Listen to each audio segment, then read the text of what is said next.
Welcome to Life, Lessons, and Laughter with your host, Glenn Ambrose.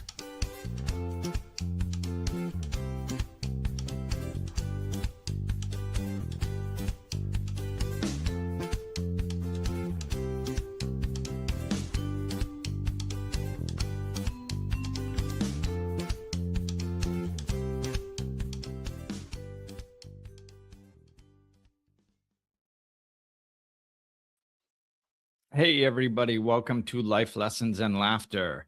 So today I have a special guest on. I spoke with him once and man, there was just some good flow going on with some great information. So I wanted to have him on and we're going to learn a little bit more about him and what he does. So here is Jason Lyle. Hey man. Welcome. Thank you. I appreciate you having me. Yeah, absolutely. So yeah, we had an amazing conversation, a great connection, and you're doing some really good work. So I wanted to have you on and discuss all kinds of stuff as well as the stuff that you're working on. So to start, why don't you just tell the people a little bit about yourself and what you do? Yeah, my name's Jason Lyle. I was a Christian pastor for 13 years, planted my own church. They called it the Cowboy Church because we met in a barn and we'd run horses out. On a Tuesday night, we did church on Tuesday night. We'd run horses out and set chairs up, bring people in. They would take the chairs down and run the horses back in. I did it that way on Tuesday nights in a barn to reach men. I felt like men who are in the construction industry, which was most of what I worked around. I was a plumber prior to planting the church. They were just wanting a spiritual expression, but they did not want to give up their Sunday morning. They did not want to go to some big building with pews and put on a tie and all that jazz. But they really gravitated toward a barn, freezing cold. I baptized guys in freezing cold water back then, still doing it, by the way. We'll talk about that a little bit, but baptized guys back then in a horse trough. And that led me down this spiritual path. In 2017, I quit being a pastor due to having affairs, and I'm sure we'll get into that some as well, and that healing process. But that led me to form what is known as Adventures in Recovery, which is a fraternal group for men. We go hiking a couple times a year, 3-day, 2-night trips. This coming weekend, we're doing a Sound Bowl experience in Atlanta. We go rock climbing, mountain biking, fly fishing.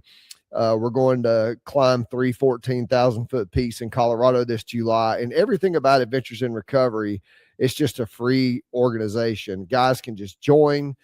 We raise money in order to pay the bills. And it's just, I call it man church in a lot of ways. It's just a place for guys to heal. And out of that, I started Sacred Grit. And Sacred Grit is a podcast, which is all things nervous system regulation for men. Retreats. I do 3 to 4 men's retreats a year. Yoga retreats is what we call them. And then I also do one-on-one coaching with people. I have a client in New Zealand, one in Scotland, and one right down the road here, so I have clients all over the globe. And so it's an honor to really guide men in a spiritual path and most of them, they're really just kind of fed up with church, Yeah. That's some great work. What a great, I love the, I love the visual of baptizing in a horse trough like that. That's just like, I thought the barn was good, but that's the cherry on the cake, but that's awesome. Yeah. And I think it's really important, a lot of my work is just general work to anybody and everybody, but I really do see the increasing need for men because it's I've been on this path 22 years and especially when I lived in Rhode Island, I went to a lot of events. I ended up having a lot of events at my place too, once I opened my place, but I went to a lot of events. I went to a lot of sound bowl healings and gong baths and just anything spiritual. Yeah. And most of the time I was the only man there. Yeah. And it's like, so, but we're all waking up and that there's something also, the other thing actually I just thought of is when I got sober, when I really decided to get sober and stop any excuses that were getting in my way, I joined a men's group because it was recommended. And people told me back then, they said there are things you don't realize it's happening, but you are changing things that you would say because of being in a room with women and men, as Yeah. opposed to if you were just in a room with men. And I was like, yeah, you don't really know me. I'm pretty honest and straightforward. And I don't think that's true until I joined the men's group. Yeah. And all of a sudden I was like, oh, wow. Like, Yeah. I didn't realize that I was holding back certain things and because of women being in the room. So there is a time and a place. I believe that the ultimate goal is for us all to come together, but there is a Yeah. time and place where we can benefit from being in a situation that's just the gender that we are. Dude, let me tell you something, man. I agree with you. There is a time and a place for men and women to come together. But here's the way I see this is like evolutionarily, right? So if we back up a few thousand years and we think about hunting parties going out for days to go find animals to feed their family, it's a group of men and they're gone for days. They're doing life together. They're trying to figure out ways to entertain themselves. They're probably, picking on each other. And here's what's the most amazing thing. And this happens at men's retreats, but the men's retreats are a little bit more structured, right? Like they get their Sacred Grit men's retreat. We're going to talk about honesty, curiosity, self-love. We're going to have all these deep conversations. We're going to do some breath work, some yoga, some meditation. We're going to get in the cold water on purpose, all these different things. But when we go hiking, I mean, we do 3-day, 2-night hiking trips a year. One of them is called a Bring a Buddy trip. That's how we're recruited into the program. 100% free. Anybody can come. The second one is an alumni hiking trip just to get everybody together. But when we get these guys out in the woods and you get a fire going, and on Friday night or Friday afternoon, they're all hiking in, everybody's kind of talking a little bit. They're kind of starting to feel it out. Who's this guy? Who's that guy? Saturday morning, we get up in the campfire. By Saturday afternoon, brother, the 14-year-old boy jokes are flying. I mean, you can see they're playing in the creek looking for crawfish, and they got their shoes off, walking around camp barefoot.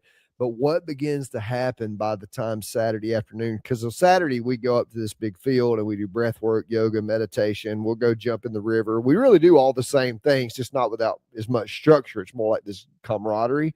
By Saturday evening around the fire, dude, it gets so real. I mean, the transparency is just open, and you have guys talking about being molested when they were a child. You have guys talking about being tied up in locked up in their bedroom all day while their parents were at work without food. You hear about kids who were zip tied to their bed when their parents would. I mean, so these guys are just really just pouring their hearts out, and they're in a group of men who are going, dude, yeah, man, I get that. So it's really interesting because you can go from guys making, jokes that guys make in that environment to really, putting an arm around a dude and crying and going, man, it's going to be all right, to doing yoga. We're all around the campfire doing down dog, it's like, so It is a beautiful experience. And there's nothing quite like the male bond, when you get around and listen, the ladies, I love ladies, right? But the thing about it is men feel like they have to be strong when they're around women. They feel like they've got to be strong. And when they get around dudes, they can figure out really quick, I don't have to be strong. I don't have to be, fake. I can really open up and let these other guys in. And it's a powerful thing. Yeah, and that's exactly what can happen in a safe environment like that, because we feel like we got to be tough in front of other men too.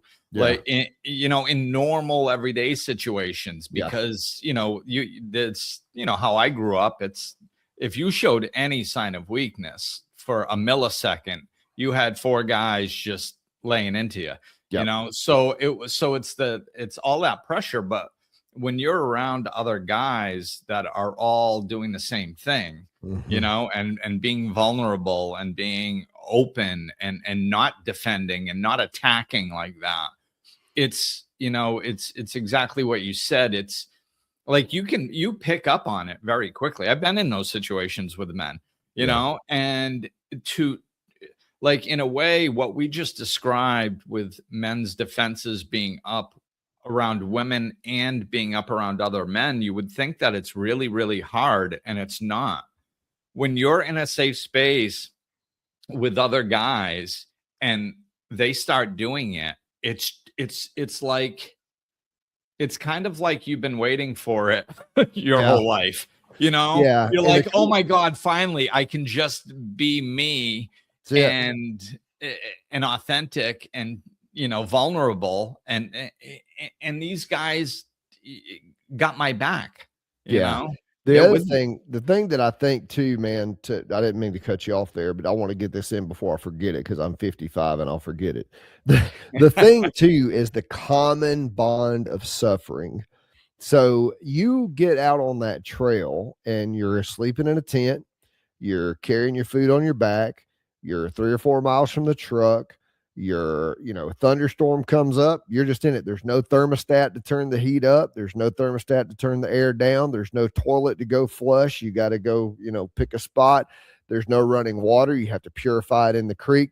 And these men start to share this common bond of being out in the woods. And it does remind me of old hunting parties, and so that to me is like part of, so when you're at work, there's still this structure, jockeying for position, or if you're at a sports, I don't do sports, but if you're like a sports event, there's some of that. Or if you go to a buddy's house and you're in his home, and you're watching his TV, and it's like there's all this jockeying stuff going on.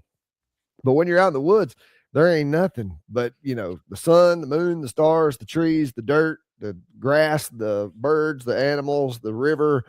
And when everybody starts to realize, and they do very early on, that first or second night, we're all equal out here. Nobody's big out here. All it takes is a Georgia thunderstorm at 2:00 in the morning when you're in a tent in an old growth forest in the Appalachian Mountains to go, oh yeah, I ain't nothing. Yeah. Yeah. It's interesting because I'm getting some flashes of some spiritual experiences with men over the years, but I'm also getting flashes of my childhood growing up because I broke left hard when I was like 14. So it was just all like, I basically stepped away from my functional family and stepped into the dysfunctional world. And my friends were my family, and partying out in the woods was what we did, just about every weekend.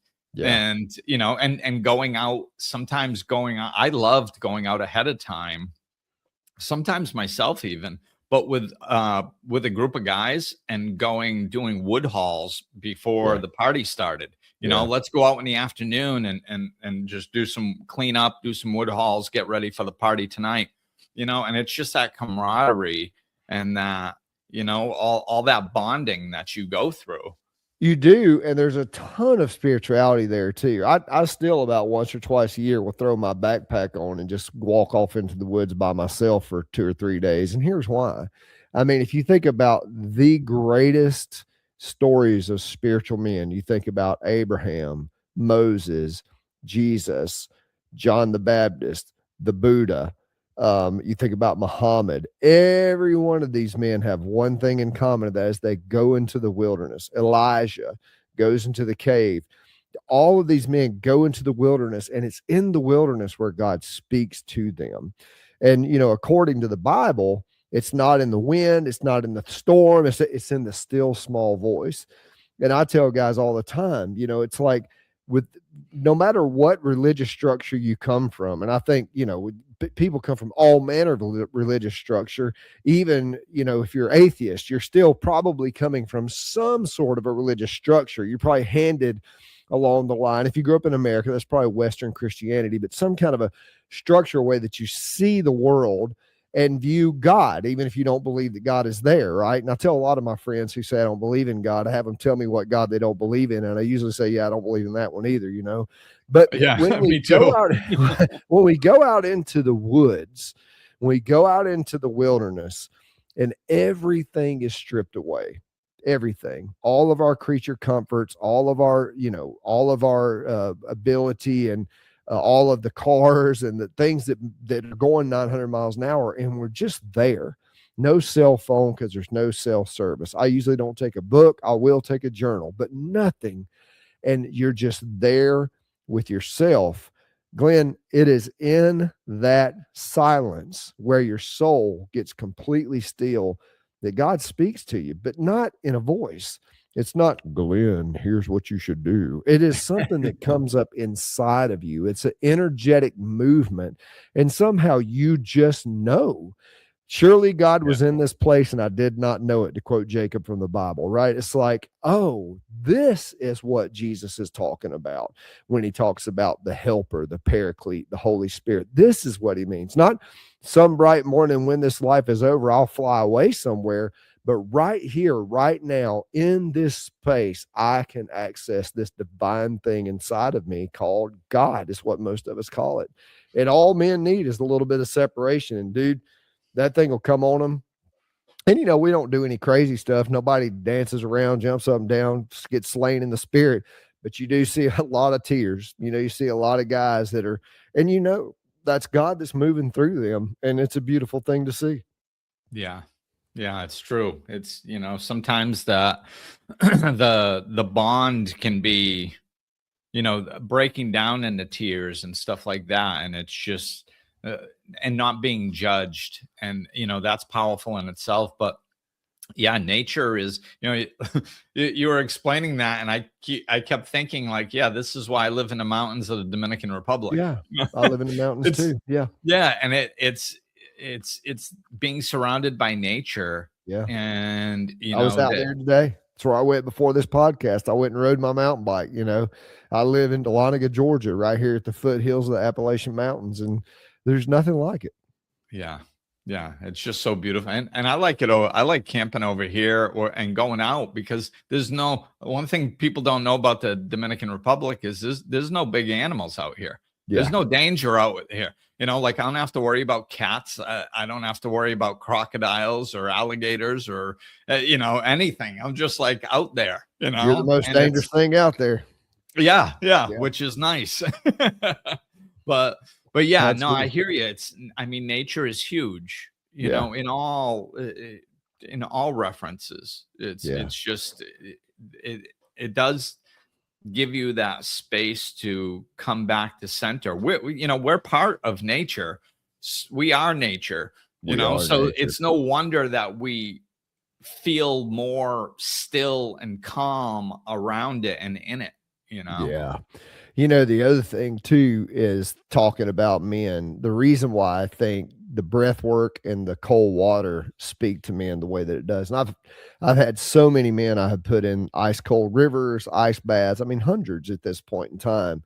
And they all come out. And once I explain to them the neuroscience behind it, but then also point out how focused they can get if they stay with that discomfort for 2 or 3 minutes, they start to realize that they're gaining control over their lives. And here's what I tell men.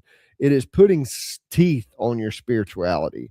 It is giving you something to do with your pain. Most men struggle in the mental health world because they think they have to go to therapy. And therapy is a beautiful thing. Therapy can give us a diagnosis. Here's what's going on with you. You have PTSD, you have anxious attachment, you have avoidant attachment, you have depression, you have anxiety, your addiction.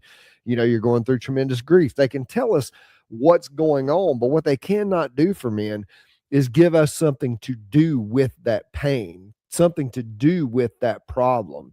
And as I have noticed that, you know, if we get out in the woods, we get in a brotherhood of men, we have this shared suffering thing. If I can then give these men a way to attack their pain, a way to move on to their grief, their depression, their anxiety, and go, you know what? I can gain control by letting go of control. I can gain control over my mind and my body by letting go of control in this freezing cold water and learn what it means for my prefrontal cortex to connect to my amygdala and give me access to my own soul where the divine lives. And Jesus called that the paraclete or the Holy Spirit. And I tell my guys, remember the word paraclete because it's like, it literally means a cleat alongside to help you dig in, like a pair of cleats on a soccer field. So the Holy Spirit of God is not meant to do something for us, But this energy, this universal energy, I'm going to quit saying Holy Spirit because that has too much connotation to it. People get that hung up and equated to church. I'm not talking about that. It's about the energetic movement of universal love is a helper. It's not going to fix your problems for you, but what it will do is it will meet you in your decisions, and you can gain control over your own decisions because it is your decisions that are creating your future, not some hypothetical God that may or may not be on a throne somewhere with a big gray beard waiting on you to jump in his lap when you finally die. I have no idea if that's true or not, but here's what I do know for a fact. My life right now is a culmination of my decisions.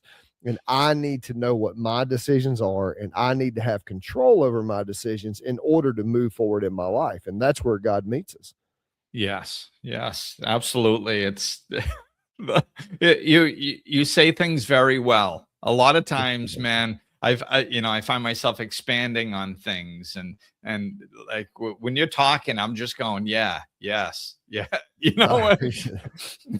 so yeah, it's good. And the other thing that I mentioned to you that I really liked about your story is that you came from this place where you were very involved in religion, but enormously involved in it, well versed in it, knew it upside down and inside and out, but you were still going through difficulty in your everyday life.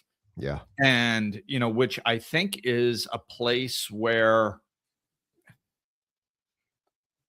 to me, this is very important because it can help everybody. Because like, if you're one of those people that is involved in a spiritual path or a religious path, and you're still struggling, well, then, your story can help. If you are not on a spiritual path or a religious path, I don't know why the hell you listen to this podcast, but I'm glad you are. but I think it can give, your story can give people some insight into actionable stuff that really changes your life on a daily basis. Like, my book is called Down to Earth, The Spiritual Being's Guide to a Happy Human Experience. My whole belief is that spirituality, religion, whatever you want to call it, is not here for that, for the afterlife. That's wonderful too, but if it doesn't enhance my life now, I'm not interested. I'm just not. And I don't believe it's one or the other. I believe that what enhances our life now can enhance our soul eternally. So, so that part of your story that, you were so, we don't necessarily need a lot of the things that we think we need. Yeah. And most spiritual, like I remember Michael Singer saying this on his first interview when The Untethered Soul came out. And I've heard all kinds of other people say it as well. Really advanced spiritual teachers and stuff. They all say, like, yes, we've done all this studying, we've done all this research, we've studied with these amazing gurus all around the world, and the good news is that you don't have to do any of it. Yeah. So yeah, if you can touch on that, because coming from living an existence, plus the other thing I think it's going to help people see is, like when there's people that are on the religious path specifically, but also the spiritual path, and then all of a sudden they fall off the pedestal that people put them on. Most people don't understand why. They're like, what? Yeah, but they were living, this way. So why were they making these mistakes that are so human, when they're supposed to be above human? So yeah, can you touch on, I'm just going to hand it over to you because I know that you'll touch on these things that I'm bringing up in just the right way. Yeah, man, there's so much going on in there, right? And as I told you off the air, I read the Bible through for the first time when I was 8 years old, all the way through, cover to cover. And my mom has pictures of me when I was 4, or had, she's passed away now, but there's pictures circulating somewhere of me when I was 4 years old with a suit on, standing at her footstool with her Bible open, with one hand in the air, playing preacher. at Oh, 4 years wow. old. So it's this spiritual path has been. I a was part doing of my Elvis at that age. life. Yeah, Elvis and Bobby Orr. I And think I did some Elvis too. Yeah, yeah. So I have always had this spiritual curiosity, but it was around the age of puberty where I really started having struggles.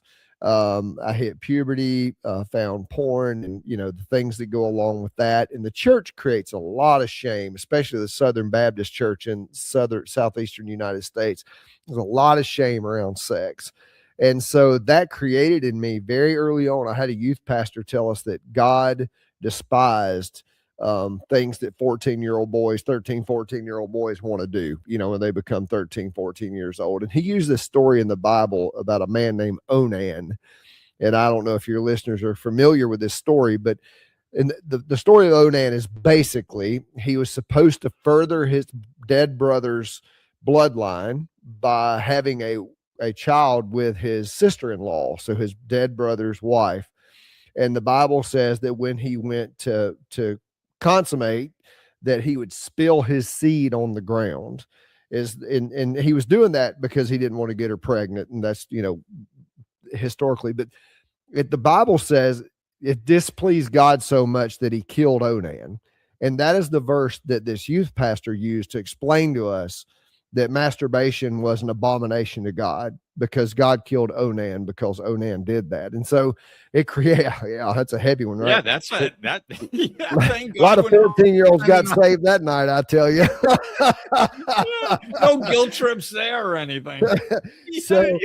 So that's when this dichotomy between my sexuality and my religion began.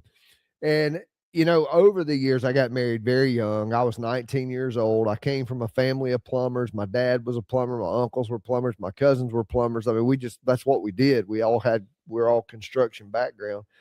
And, plumbers are pretty rough fellas. And so I was working construction, married at 19. That's just what we did in my family. We married young and we started families.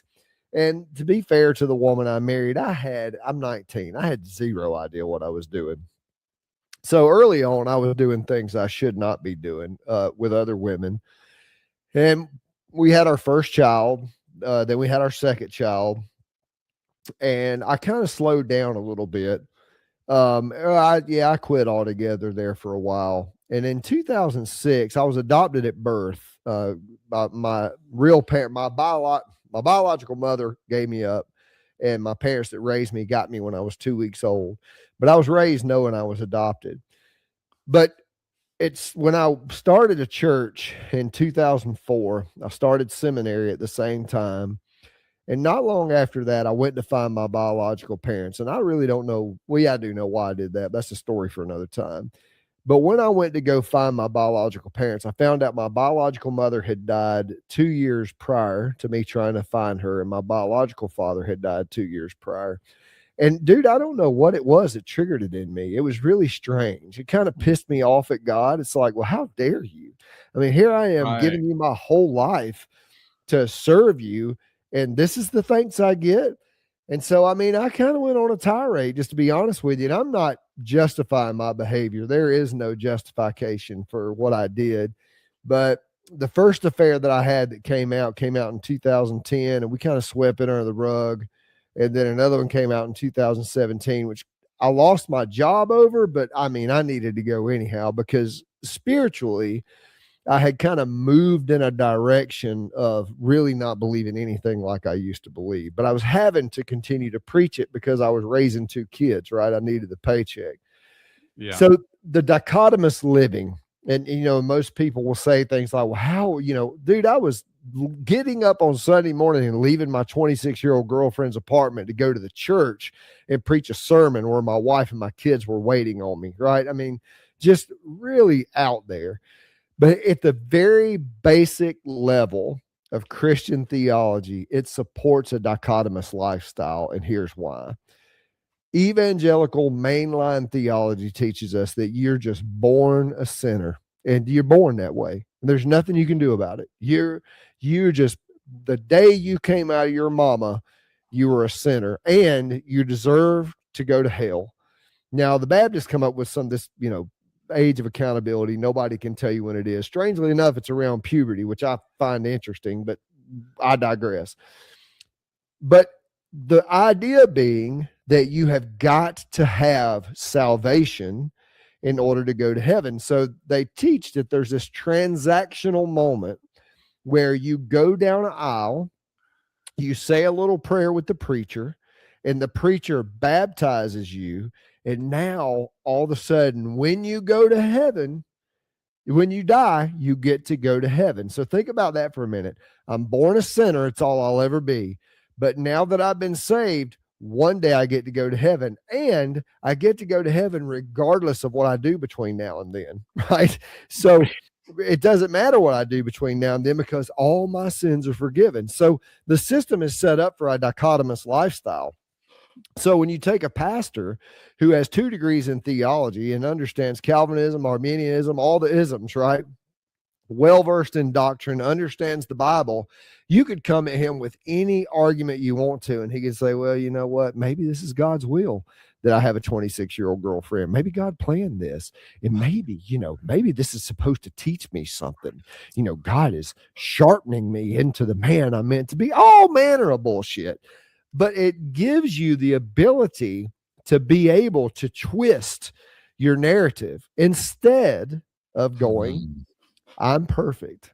I'm born perfect. I'm born happy.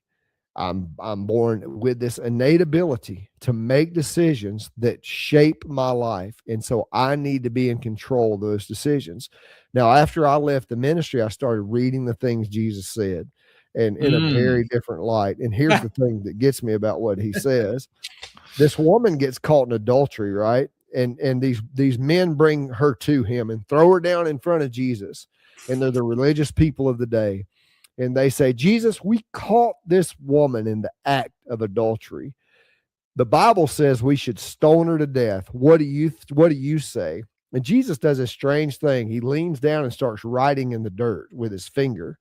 And nobody knows what he wrote, right? Nobody knows what he wrote. But the Bible says that as he's writing, whatever he's writing in the dirt, these men that accuse this woman of adultery just walk off one by one. So a lot of theologians believe Jesus knelt down and started writing their sins. Like, well, let's just examine your life for a minute. Now, I don't know that's true. There's a lot of conjecture there. But once they all walked away, Jesus looks at the woman and he says, ma'am, where are your condemners? And she said, or your accusers? And she said, there are none, sir. He goes, that's right. And neither do I condemn you. Now go and sin no more. He says, go and stop. You need sin to no more. Right. Yeah, just stop doing that. Just stop doing the things that are hurting you. And the church didn't have to ask somebody this the other day. And this is not an anti-church podcast, but I'm kind of turning into that. I asked somebody the other day, I said, if you think about the doctrine of original sin, this idea that in the Bible, that people use the Bible all the time to justify this, the book of Isaiah says, your righteousness is as filthy rags.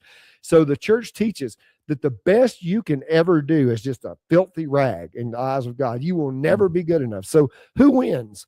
To believe that, well, you don't win because you believe you're a piece of junk your whole life. Right. Well, God sure don't win because you believe you're a piece of junk, but you know who does win? The church. Because what they tell you is, but come to us, give us your money, listen to our sermons, sing our songs, and when you die, you'll get to go to heaven. But what they don't realize, and I don't think any of this is done in evil intent, it's all done from years, thousands of years of Roman tradition is where it comes from. What they're really doing is ruining people's lives. They are causing shame and hurt, and they're causing people, instead of people being able to go, you know what? I think I married the wrong woman, and I think I want out of this thing, but I don't know how. They go, no, God hates divorce. Matter of fact, if you get divorced, you can't even serve soup in the kitchen. Oh, we might let you scrub the toilets. There's a special place in heaven for you, but it's, probably scrubbing toilets. Like, it's ridiculous. Yeah. Yeah, unless you pay a certain amount of money, and then they'll annul it. Oh yeah, yeah. I mean, but you might say, well, hey, look here, man. I could donate $50,000 to the new building team. Oh, $50,000, sure. Where would you like to serve? You'll run children's church. Sounds good to me. No background check. Who cares? It's like it's wild. Yeah, and And that, one of my and I agree with a lot of what you're saying here, because it's that one of the things about human beings is that if we beat ourselves up tremendously. yeah, And I was a personal trainer for many years, so I learned a lot with people and motivation and how they worked through that experience, as well as life coaching and spiritual advising that I've done for years. So and one thing is, if you think negatively about yourself, you are more likely to do negative things. yeah. When you think positively about yourself, you're more likely to do positive things, because that's what you think you are. 100%. And Jesus said, be perfect as my Father in heaven.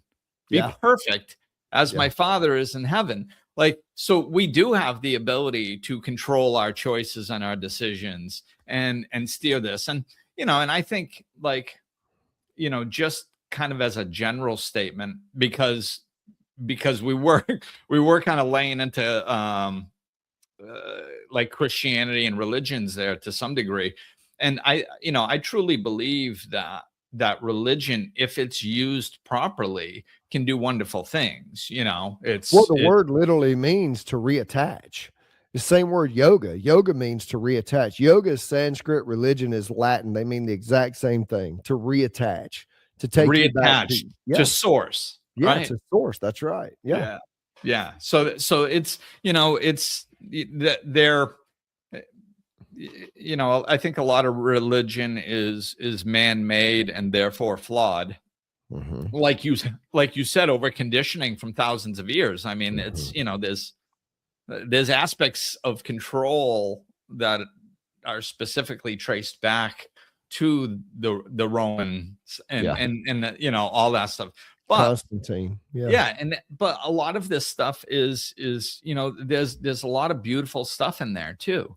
There is. And so I think if we use it to reattach to source, if we use it as a vehicle to culminate and cultivate that inner connection with our source internally, and expand our connection with our with all that is, then it's going to serve us well. If we get overly concerned about the dogma and the rules, Jesus was yelling about that with the Jewish religion back in his day. It was Yeah. like, the Sabbath was made for man. Man was not made for the Sabbath. Yeah. So it's, all this stuff. So, there's good and bad in it, of course. And Jesus's teachings are amongst my favorite teachings. Yeah. Yeah. Mine too. Yeah. Yeah, I mean, just phenomenal. So Mhm. that there's definitely good there. But yeah, we have to slow down, and I think use our consciousness to decide just what makes sense, to Yeah. us, most likely individually. And if we're honest with ourselves, and we kind of just, and this isn't just religion. I think this is all areas of our life. If we just sit there and say, well, this person said it and I like them, so therefore it's true, you're screwed. Yeah. Like, you got to dissect, each aspect and see how you feel about it. And if it makes you feel good, like, and I don't mean in a sensory pleasure, momentary pleasure kind of It's a way. different I feeling mean, of good. right. I mean, if it makes your soul light up, Yeah. then Makes you it's feel in true. line. Mhm. And now you're onto something. And if it makes you feel like crap about yourself, Probably shouldn't be doing it. probably shouldn't be doing it. Like, I tell yeah, guys that I coach quite often that I'm not trying to point them to answers outside themselves. I'm trying to point them to answers inside themselves. And that's what you're yes, talking about. that's exactly it. It's yeah, that's how I view it too. I view it like that. When I'm speaking, sometimes people think that I'm trying to teach them something, and Mhm. I'm not. What I'm trying to do is I'm trying to phrase things in ways and expose them to concepts and ideas to help them remember what they already know. Yeah, You that's know? exactly right. They have to Yeah, remember who they are. It's yeah, already in there. Every bit of that is already in there. And it's just like, I think it's why Jesus said, if you really want to see the kingdom of heaven, you have to be like a little child. You know, if you think about a little child doesn't know anything. They don't know anything, you know, Yeah. until they didn't know the color red was called red till somebody said it was red. It was just a color. And that's what Jesus is calling us to do, to let go of everything that we think that we know so that we can see what actually is. And that's where critical thinking comes in. I think it was Socrates who said, I'm the wisest man who ever lived because I claim to know nothing. And there's so much truth in that statement, because when we say that we know what God is, we say that there's something that God isn't. And that's impossible for there to be something that God isn't. God is everything, and truth and light and love, and this thing that's in the center of our chest. I love how you made that I say that all the time to my guys. You see people do this. They'll say, you know, you need to get in line, get yourself in line, get your spirit in line. There's chakras. But really what we're saying is, I need my head and my heart attached to each other so I can access this divine being. I need to know that what I'm thinking, what I'm feeling are lined up with what truth is, that this thing speaks to me. That's where truth lies. And, you know, it's threatening to the establishment in a lot of ways, because you go back to, you know, the Roman Catholic Church's history. We chained the Bible to the pulpit, and the common people weren't allowed to read it. You know, all the power stayed with the one up front. And that is the problem in a lot of situations with spiritual leaders, is the power of someone's spirituality is turned over to this person. But in evangelical theology, when you talk about the Protestant Reformation, one of the things that Martin Luther, and not King Jr., but Martin Luther, the reformer from, I think it's 1717 or 1817, I can't remember. But one of the things he said is there's a priesthood of all believers. Every one of us are a priest. We're our own intercessor. We're our own contact to God. We're our own, says it in the book of Hebrews. So, you know, I think for people to regain their autonomy, their spiritual agency, I tell guys all the time that come to me that are, you know, struggling with methamphetamine and heroin. It's two of the hardest ones to get off of. And pornography, I will say, addiction is a choice. And even when it doesn't feel like a choice, unfortunately, it is still a choice. You have just got to find the capacity to choose. And I think it's the same thing about being happy. Being happy and having joy and choosing to laugh is a choice. It's a choice. And it's not always easy, but it is a choice. I'm working on a book right now called A Man, or I don't know if I'm going to call it this, but the idea is a man after God's own heart. And right now it's just a bunch of scrap pieces of paper and handwritten journal entries. But one of the things I wrote about this morning was this very idea that if I am farming out my decisions to anyone else, if I am allowing anyone else to determine my internal state, I have moved away from autonomy and towards slavery. I'm giving somebody else, and that includes riding down the road and getting mad at the person in front of you because they won't speed up. I'm giving that person in front of me control over my inner experience. I think it's Abraham Herschel. I can't remember. No, that is a Jewish rabbi. There's another guy, I can't think of his name. But Abraham Hicks, is that what you're talking about? No, this guy was in. He wrote a bunch of journal entries in concentration camps in Nazi Germany, and he writes in there in one of his journal entries, God, Man's Search for Meaning might be the name of the book. Anyhow, it's right on the tip of my tongue. Yeah, anyhow, I know who you're talking about now too. he says in there that they might take away my freedom, they might take away my life, but what they can't take away is my joy. They can't take that from me. And that is a man who has learned how to have spiritual autonomy. When you have spiritual autonomy, you have the ability in the face of hard things to be able to go, it's okay. It's going to be okay. You have the ability to grieve the hard things, but move on. And I think that's right where we are in humanity right now, because I mean, I believe that there's a spiritual shift happening on the planet. And, there is, and this is, it seems to me that, I see patterns in spiritual teachings over the years. And I believe where we are now is where really it's imperative that we step into the things that you're discussing today, because what it does is that we've had, like 20 years ago, when I woke up, like the teachings were different, man. And Yeah. it seemed that if you could just kind of live spiritually and take care of your day-to-day things and really not like do anything to harm others, you were kind of good, you Yeah. know?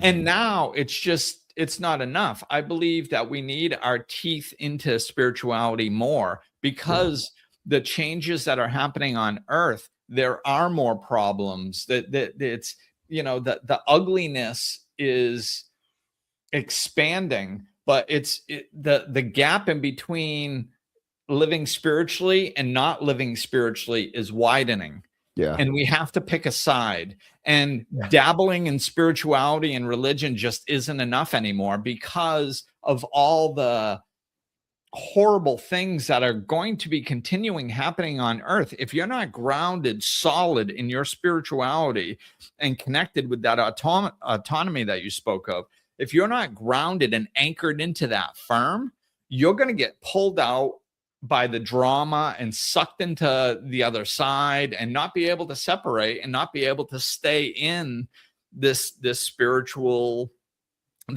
side.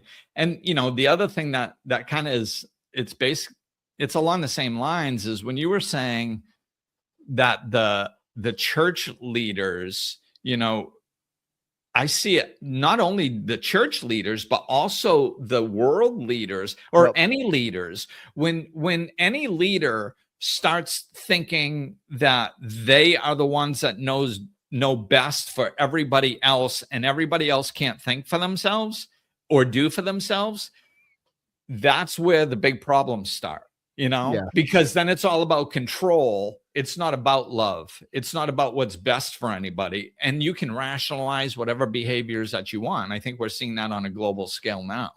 I do too. And here's the thing, man. Spiritual autonomy is about knowing that I, inside of myself, am the captain of my soul. And when someone else comes along and tells me what I should do in order to be attached to this thing that I may call God, I should immediately look at that with suspect. It's interesting. We don't take that kind of behavior around anything else except for religion. If somebody comes in and says, what you really need to be doing with your money, we usually go, what are you talking about? What I need to be doing with my money? Or somebody comes along and says, We'll what you defend really it. need to be doing with your children. Like, what are you talking about? Get out of here. These are my kids. But what we don't, somebody can say, you know what? I read a book the other day and it said, we immediately go, oh, about God? What about? And it's the craziest thing, because Jesus teaches us, and I love what you said a minute ago. This is what came to mind. There's just this, Jesus starts teaching one day and he goes, anyone who hears these words of mine, and he's talking about truth, anyone who hears the truth and puts them into practice, he is like a man who builds his house on a solid foundation. The wind blows, the storm comes, but it cannot fall. But if anyone hears these words of mine, they know the truth, and they don't put them into practice, they build their house on sand, and the wind comes, and great is the fall that man's house will have, because he chose to build his house on an unfirm foundation. When we build our lives, our everyday lives, and this is why nervous system regulation is so important, because people make impulsive decisions off their survival brain instead of being able to catch those thoughts and go, wait a minute, there's a verse in the Bible about that. Take every thought captive and make it obedient, right? They're all in there. But to be able to go, wait a minute, before I make this decision, let me use some cause and effect thinking. If I do this, that will happen. Our bodies teach us this all the time. If I eat too much, it gets bigger. If I eat too little, it gets smaller. If I put the muscles under stress, they grow. If I take them off of stress, they atrophy. If I go out and run and breathe hard, I gain VO2 max. If I don't go out and run, I lose VO2 max. And that's not punishment. That's natural consequence. It is cause and effect. And nobody uses cause and effect thinking. If I eat Reese's peanut butter cups, which I love, by the way, 4 squares a day, I am going to grow. in the wrong direction, and Yeah. I'm going to drive my blood sugar up, right? You're talking about you're a personal trainer. I owned a CrossFit gym for about 4 or 5 years, and I would see it happen with people. They would come in, they would start getting healthy, they would start losing weight, then they would get obsessed. And this is in the other direction. Oh, I'm going to work out 2 times today. Oh, I'm going to come in and I want to add a lift. I want to do more. I want to get bigger. And next thing you know, shoulder blowing out, knee blowing out, back blowing out, going for surgeries, everything else, because we have to know when to listen to what our entire self is saying, mind, body, and soul. All of it has something to say to us. And that is part of being a human, having a human experience, is to know cause and effect, and to be able to see it. I'm quoting the hell out of the Bible. That's probably fun, isn't it? But there's a verse in Proverbs. Solomon says, the prudent, the wise, see danger and take refuge. But the simple, which is where we get the word moron from, the simple keep going and suffer for it. Think about that verse.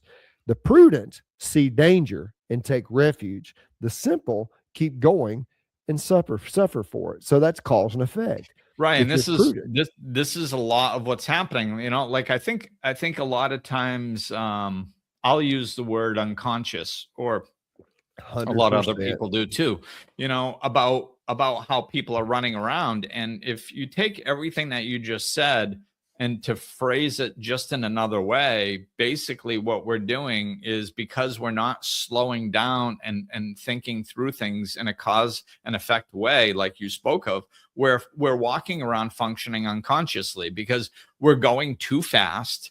Yeah. We're not in control. Most people make decisions and take action based on stimuli response, just unconscious reaction, not stopping and thinking about it and doing it. And if you go around to 1 million people and you say, do you know what you're doing and why you're doing it? About 1 million are going to say, of course I do. And they don't.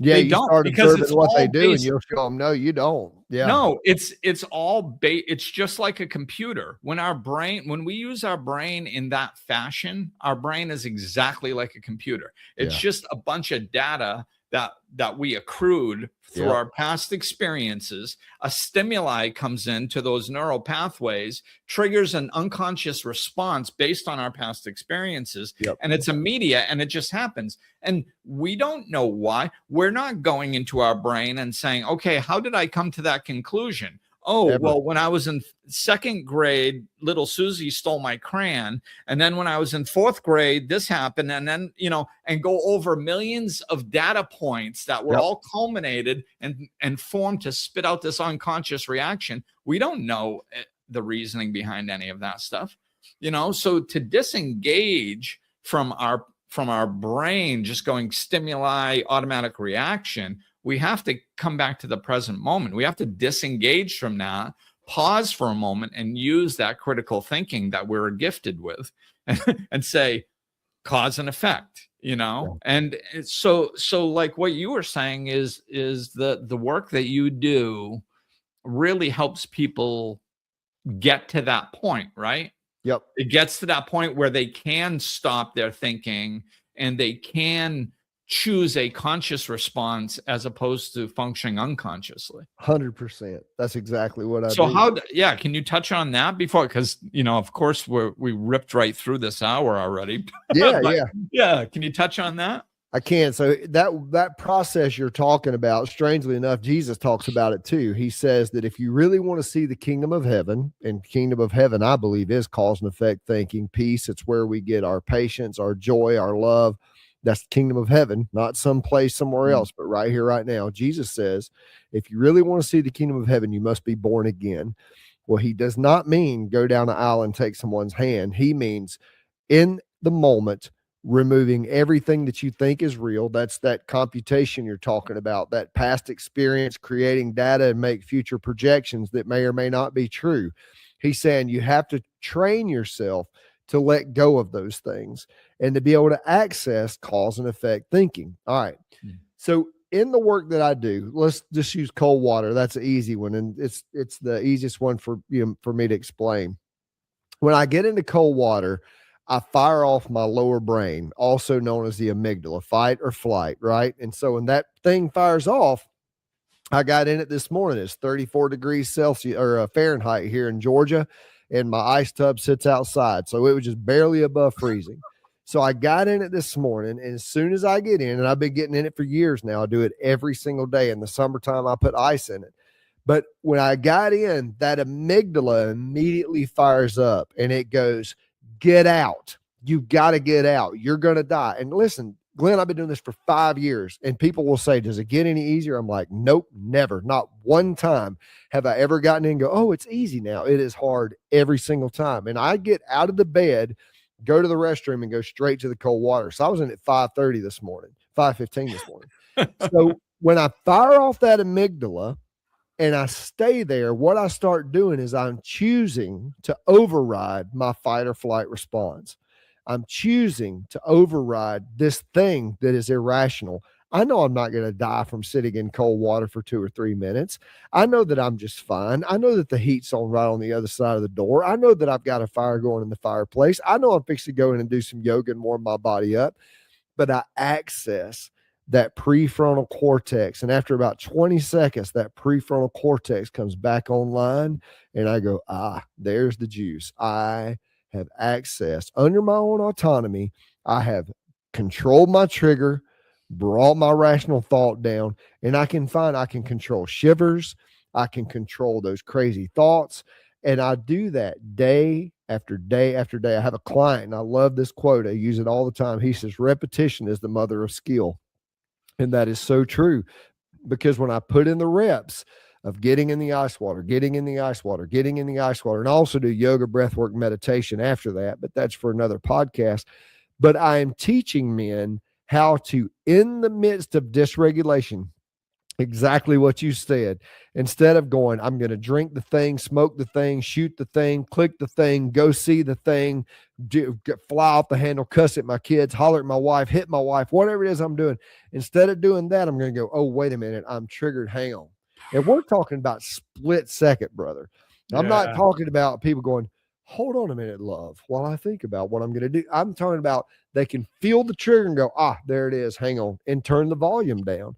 And if I can get them to just turn the volume down one notch, they start to gain control. And that control is infectious.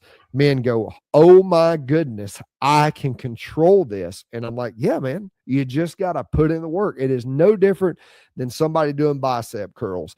If you want the bicep bigger, you got to do bicep curls. If you want the legs bigger, you got to do squats. If you want to build up the VO2 max, you got to run. You've got to train your autonomic nervous system and your prefrontal cortex to come together and to get that cause and effect thinking out of your brain and into your body. And that's what I do. I love it, man. That's like that's a beautiful exclamation point at the end of a great podcast. It's perfect. Thank you so much. Yeah, that's awesome. It's highly valuable in this fast-paced society. We have to learn how to do this. And I think that, the methods that you use, the ice water, but like you said, there's other ways, breathing, meditation, that type of stuff. Yeah, that, like, I hate telling people you must do this, you must do that, right? Because of what we said earlier. Sure. Who the heck am I to say what you're supposed to do? But so, like, I won't tell you exactly what you got to do, but you got to get in control of yourself so you can function consciously instead of unconsciously. Well, and the thing is, if it speaks to you, do it. That's the thing I tell my guys. It might be the cold water, breath work, yoga, might be any of that, but if it speaks to you, do it. Don't question it. If you hear me talk about it and you go, wow, that is interesting, that's something inside of you saying, give it a try. Right. Yeah. And it's we're not talking about anything that's negative. We're talking about things that only, that's why I like the way you described it. It's because you know that you're not in danger. Yeah.